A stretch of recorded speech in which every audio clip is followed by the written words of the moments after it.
કોઈપણ જાતની આડસ વગર રોડ ઉપર ઉભેલી ટ્રક પાછળ કાર ઘૂસી જતા ગંભીર ઈજાને લઈ કાર ચાલકનું મોત સ્થળ પર જ નીપજ્યું હતું।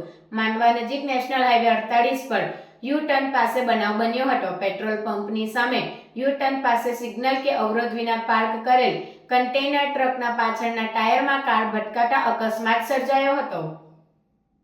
અંકલેશ્વર નેશનલ હાઈવે ઉપર માંડવા ગામ નજીક પેટ્રોલ પંપની સામે યુટર્ન ઉભેલી ટ્રકમાં કાર ભટકાતા યુવકનું ગંભીર ઈજાને પગલે મોત નીપજ્યું હતું। અંકલેશ્વર જીઆઈડીસીમાં આવેલ મનીષ એપાર્ટમેન્ટ ખાતે રહેતા 55 વર્ષીય મુકેશ કાંતિલાલ પટેલ ગત રોજ સવારે પોતાની કિયા કાર લઈ અંકલેશ્વર નેશનલ હાઈવે ઉપર માંડવા ગામ પાસેથી પસાર થઈ રહ્યા હતા।